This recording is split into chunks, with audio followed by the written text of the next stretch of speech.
Did the Proverbs 31 woman exist, or was she just an ideal?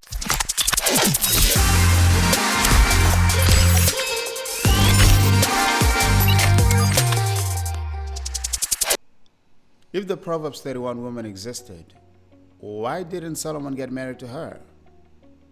I would think that he would, but he didn't. So that means she did not exist.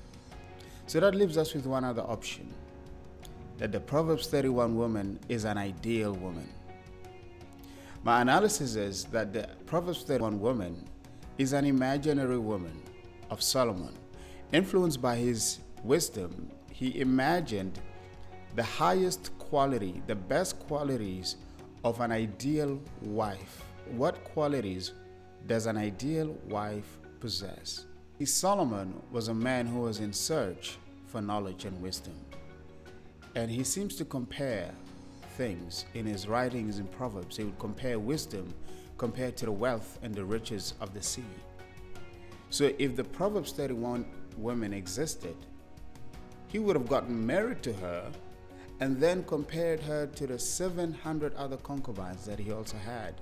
So it would give us a comparison of what an ideal woman is and what an average woman is. But that didn't happen.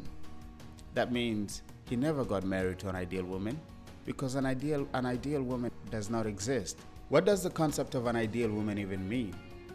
Imagine that you pick one woman from a population based on certain traits, standards, and qualities. Compared to the other women in that population, she is the best. And you pick other women from other cultures across time, and then you extract out the principles or the qualities or the behaviors that make each one of them the ideal woman in that specific population or that specific community. And then you take the best out of each one of them and you put them into one individual.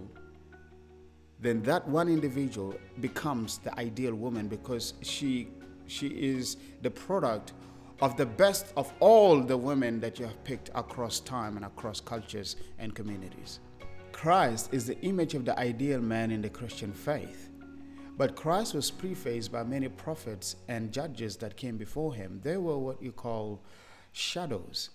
Shadows means that if the greatest qualities that made those men great was abstracted and compiled into one individual as a personality, that individual is Christ. So then Christ is the ideal man or the principal man.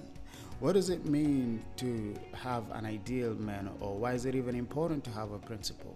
It's important because no matter how strong the man becomes, no matter how successful the king becomes, he always has something to bow down to. It's important to have the Proverbs 31 woman as an ideal, because it always gives women something to aspire to. It doesn't mean she exists literally. There's always something to aspire to. So no matter how beautiful the woman is, no matter how voluptuous she might be, no matter how hospitable she is, no matter how friendly she is, there's always something to bow down to. And that's the purpose of having a principle. So the Proverbs 31 woman does not exist literally. She's not a person. She's a principle. The same way Christ is a principle. So when I hear women go and say, I'm a Proverbs 31 woman, I'm a Proverbs 31 woman, it would be the same as having a man say that I am Jesus. Jesus is a principle for men. In the same way, a Proverbs 31 woman is a principle.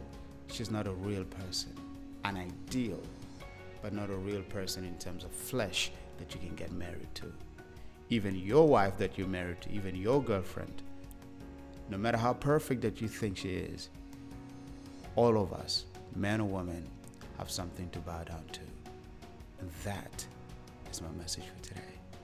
If you enjoyed this video, press the like button, comment, and share this video with someone. And do me a favor, go to our Facebook page, Future Proof the Podcast, and follow us, as well as on YouTube for more content like this.